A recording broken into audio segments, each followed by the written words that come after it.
Grand Rising, everybody. Thank you for tuning in. Shout out to Speaker, YouTube, and Anchor. Shout out to my haters and my supporters. Thank you all for making this all possible. And actually, I have not been asleep yet. So I just finished watching this movie on Netflix called An Army of the Dead. This movie is 2 hours and 21 minutes. It came out in 2021. The director is Zack Snyder, and the starring Omari, Hardwick, Ella Purnell, and Dave Bautista. I like Dave Bautista from that Uber movie or Suber. I don't even know if I'm saying it right. Anyways, so the summary goes: after a zombie outbreak in Sin City, a group of mercenaries take the ultimate gamble by venturing into the quarantine zone for their greatest heist ever. Now, the movie starts off with just a bunch of... it starts off with some military people driving, I'm assuming, near Area 51. Obviously, the public is not allowed to go there, and then they're not paying attention. They end up getting into a car accident, blowing up, and then there's two soldiers standing off to the side. The car blows up. You're like, oh, no one could survive that, and all of a sudden... this man is like a different type of damn zombie, meaning he's all green looking. And as they're shooting him in the head, putting bullets in him, he won't die. And he ends up killing the two people that were standing off to the side. And then all of a sudden, you see them walk to the ledge, and then it's full of zombies. And then the movie starts off with just... thousands and thousands of zombies, and they were like strippers, showgirls, and they just started attacking the people staying. And oh my god, shout out to the Westgate Hotel. I recognize a crap load of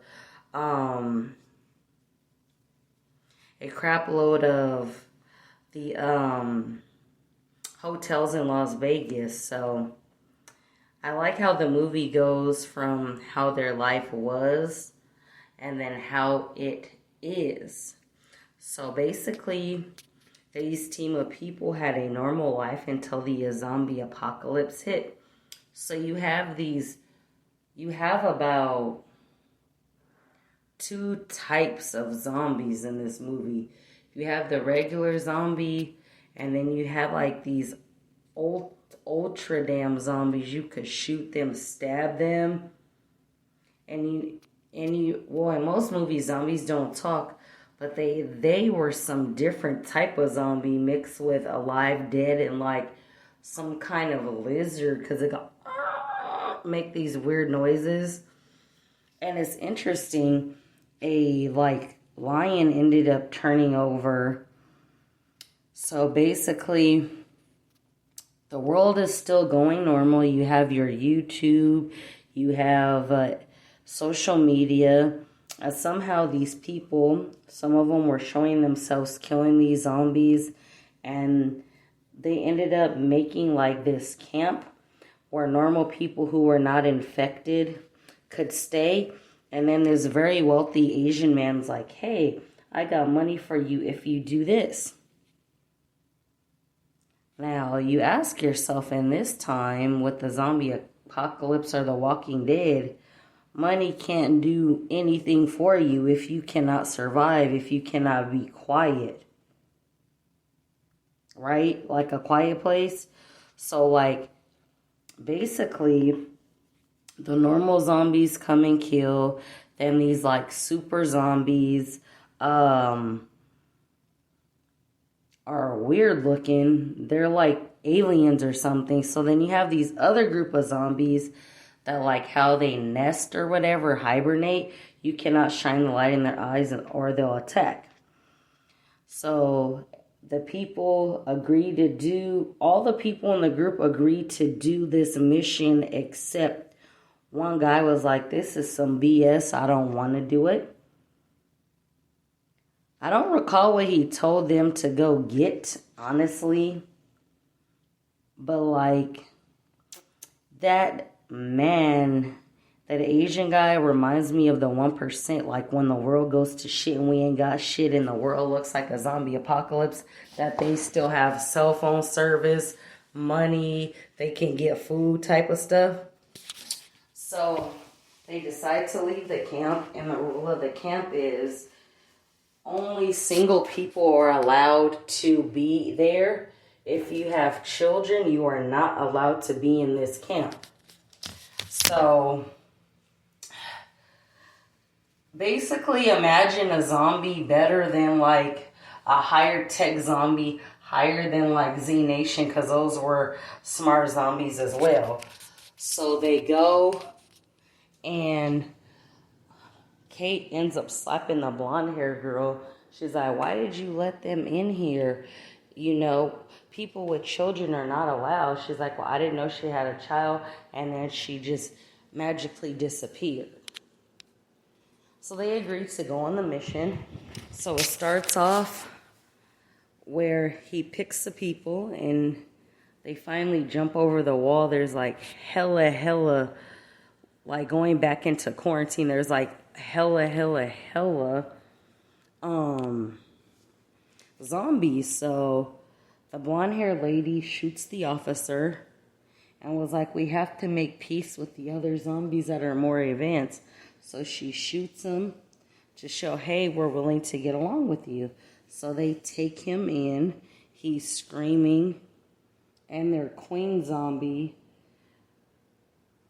is pregnant. Because I was asking, do these things have babies if they're more advanced? What's going on?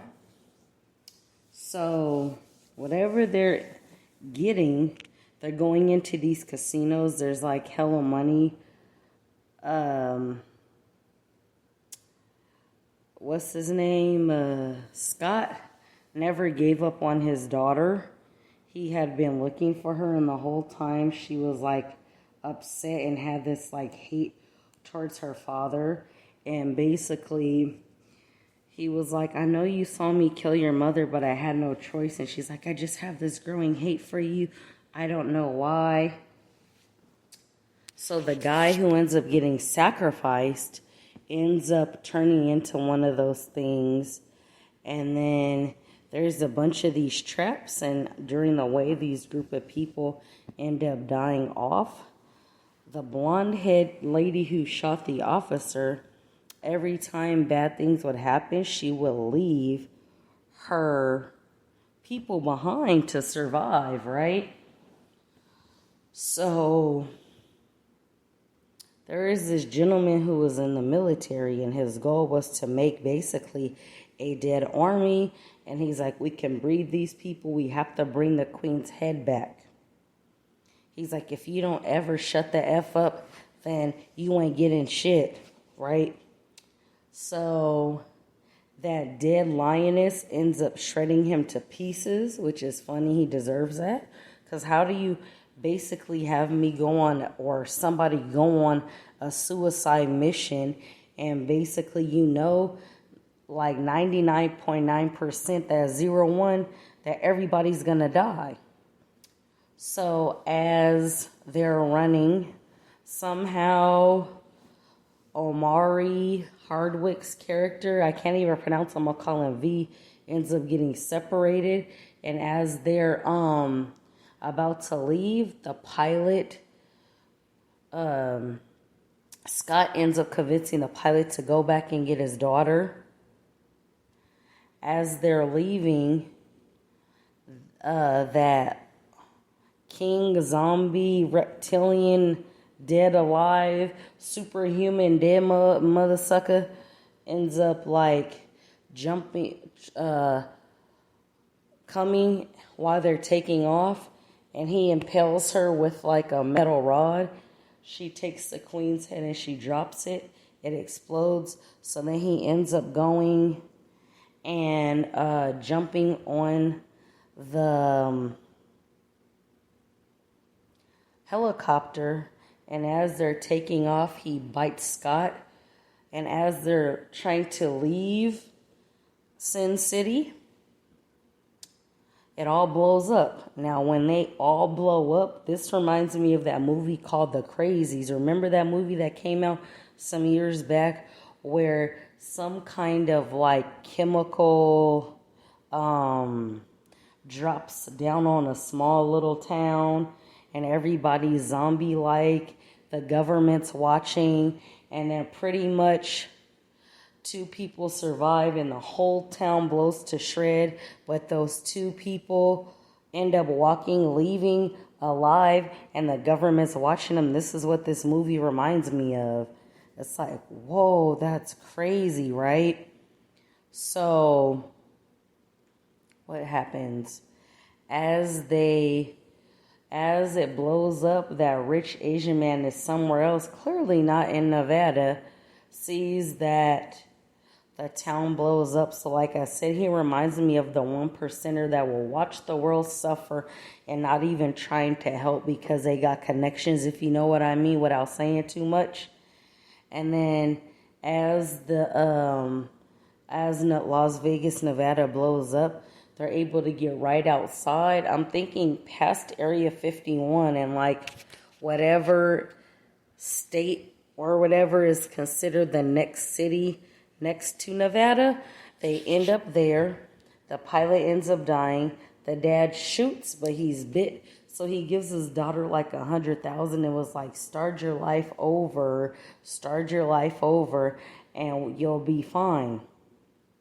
And then she's like, Dad, I love you. Don't leave me. Because obviously her mom turned into one of those. She's like, Dad, I love you, Dad. Scott Ward dies. And then all of a sudden he goes, Whoa! He's turning over. And she shoots him in the head. Then as Kate is crying, one of those rescue helicopters come. Which is the military. It looks like a military plane. Comes. She's crying. It comes down, and then Omari Hardwick has like 4 or 5 bags full of money. I'm thinking, Negro, you have about over $1 million. He finds some car keys to a classic car, and then he ends up going to an airport, drives there and says, can you please fly me to, I don't know where his destination was. And then he goes, let's have a drink. Then they're like, well, I'm at work. I can't do this. And he's like, come on, the world's suffering. Let's get it. So he starts to like feel sick and he falls over. So he goes, I got it. Just let me go to the restroom.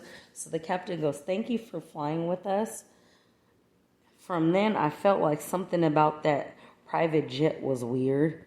He goes into the restroom and realizes he's been bit, and then the movie's over. I give this 5 stars.